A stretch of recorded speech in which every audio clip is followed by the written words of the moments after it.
Welcome to Serve It Up Sassy, and I am so excited today to have in my kitchen, baking in my kitchen, this is just amazing to me, Sister Schubert of the famous Sister Schubert rolls. Well, I can't pass up an opportunity to bake bread with anybody.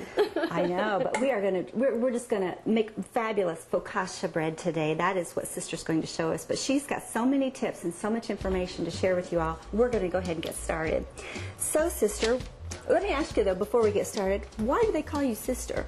Well, you know, I'm from the South. I was raised in Alabama, and I'm one of 5 children, and I was the second born. So my older sister could not pronounce my given name, Patricia. So my parents said, we'll just call her Sister, and she did, and all my friends did, and my college professors did.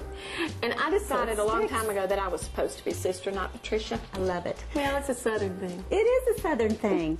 Well, let's go ahead and get started with our focaccia bread, or focaccia, depending on where you live, and I call it focaccia. Focaccia. Focaccia. But it is one of the oldest yeast breads that have, you know, been around in history.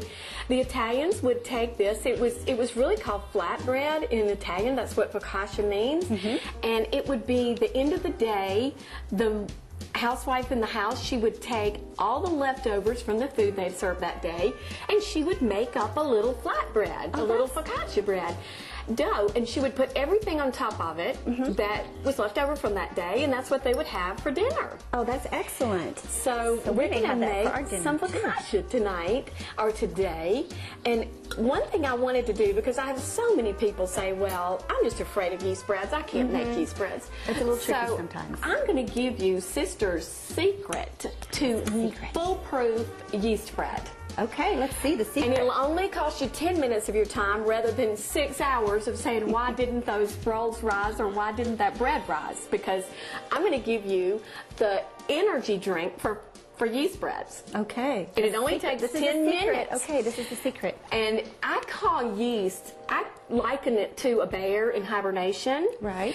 And you don't want to wake up that bear too fast. He'll be grumpy and he won't act right. Oh, we don't want that. And you don't want to wake him up too slowly, or he just may go back to sleep. That's right. So the key ingredient is that your temperature of your liquid, whether it be water, whether it be milk, whether it be your fat, whether it be your shortening or whatever, the liquid in your bread recipe needs to be no warmer than about 110 degrees. Okay. I liken that to sticking your finger into a tub of bath water, and if the water feels right to you, that's about 110 degrees. Perfect. You don't have a thermometer, but we do, and I suggest using one. So you get your liquid to 110 degrees, then whatever sugar or sweetener is in your recipe, go ahead and add that to your water. In this case, it's 1 tablespoon. 1 tablespoon of sugar. And then we're going to add our yeast. And we're going to stir this up. Okay. And don't say, I know what 10 minutes is. Put you a timer on 10 minutes. And you let this sit on the counter for 10 minutes. Okay, very good. And when you do that, if it does not look like this looked like this 10 minutes ago. Right. See the difference? Flat, water, you've got that in there. But if it's like this, that means that yeast was hungry, and it's eating, and it's drinking, and it's alive, and it's going to make you some wonderful bread. Yes, it is. So we're going to proceed on. Okay, I'll get this out of the way. To add, and my recipes almost always with the yeast bread will have 2.5, 5.5, or they'll actually be about an extra half a cup of flour, because flours have different water absorption rates. Baking is not just an art, it is a science, so you have to be aware of that. That's very true. And I use all-purpose flour. So we're going to start, my recipes always say you omit about a half a cup of flour to the recipe as you're mixing it. If your dough looks a little too runny or sticky, then you add that extra half a cup. That means this flour had a good water absorption rate, and you can go ahead and add the rest of your flour to it. Should this be sifted flour or just regular? Sift your flour, always sift it, and then always level it like you did. Never shake it down. Okay. And this recipe calls for 2.5 cups of flour, so we're going to start with 2, as the recipe instructs you to do. And I always add my salt to any yeast bread that I'm making directly to my flour and combine that first, because salt can also be an enemy to your yeast, and it does not like that, and you will start to kill your yeast. Oh, we don't want to kill the yeast. We don't want to do that.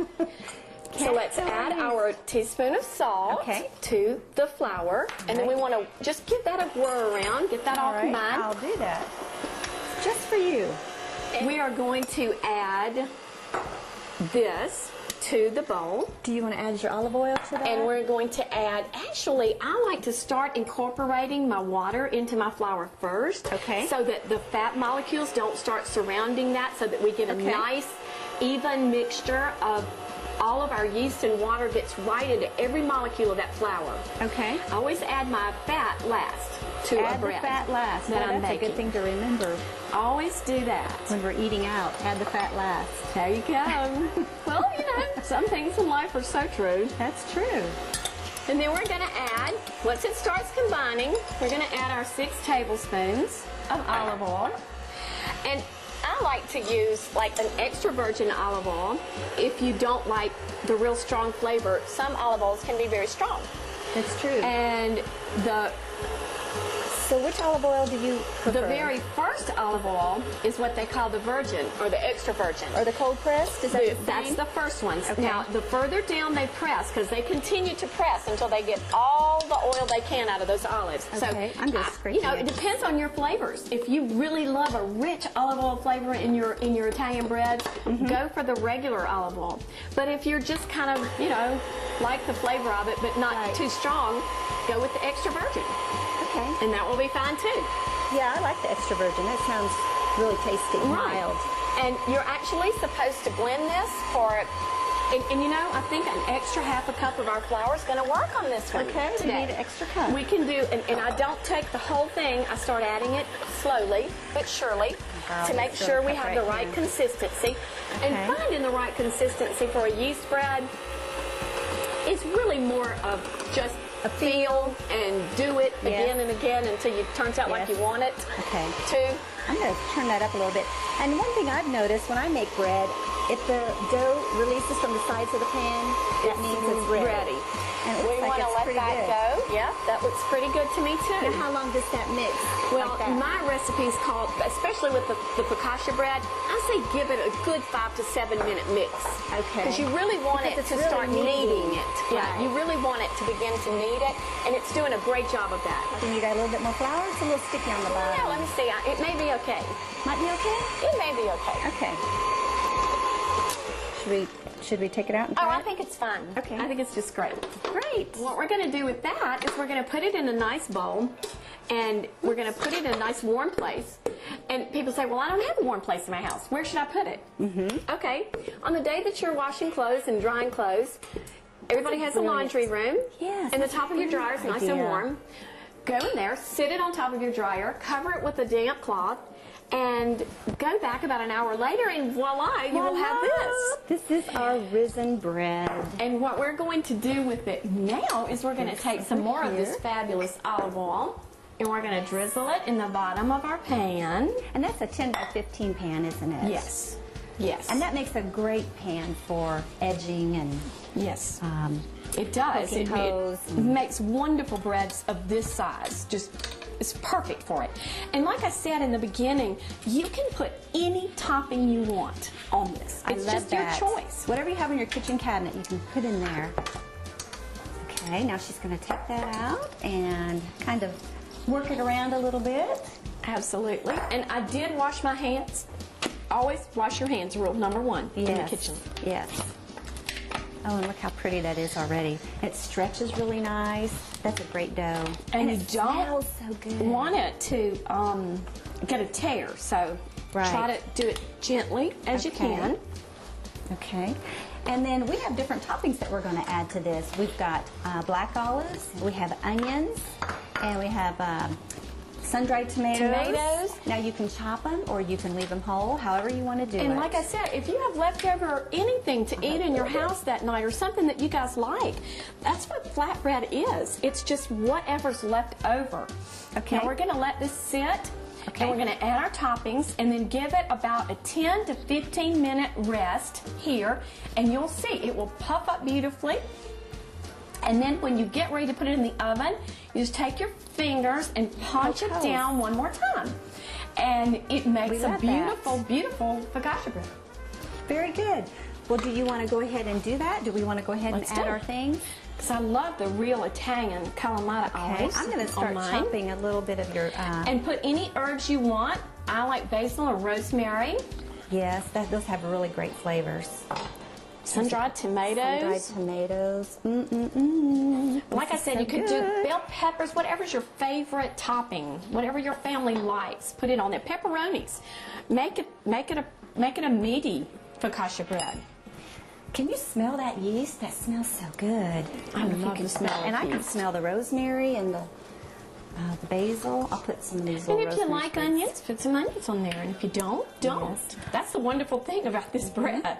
And garlic, if you like garlic, you can put that on there. And you can cut it into thin strips and serve it as an appetizer, or you can slice it almost like a pizza and serve it to your family that way as well. You can do both. You can chop your rosemary if you want to. Yes, you can. Okay. And I always put a little pinch of pepper. I love pepper on everything. I don't salt things because we've got salt in the bread. Okay. The final topping, of course, is the cheese. And then we let that sit. And what we're going to do with this, we're going to put this in the oven at 425 and bake it for, what, 20 minutes? About 20 minutes. About 20 minutes, and then we'll be done. Thank you, sister. Well, thank you. We're going to take a break and put that in the oven. In keeping with the unexpected, white hydrangea blooms are perched on top of green grapes nestled along the inside edge of a glass bowl. Small green button mums and skinny spiky stems of beargrass complete this one-of-a-kind centerpiece. Bright green Brussels sprouts draw a sharp contrast to the black and white dinnerware. Posing as many blooming roses, sprout blossoms set on inverted stems of water glasses at each place setting. These were made by removing 5 petals from each sprout and toothpicked together to create a rose bloom. To complete this formal sassyscape, square lime green charters are tucked neatly under each dinner plate setting. Your friends and family will be amazed at your ability to create such a sassy table.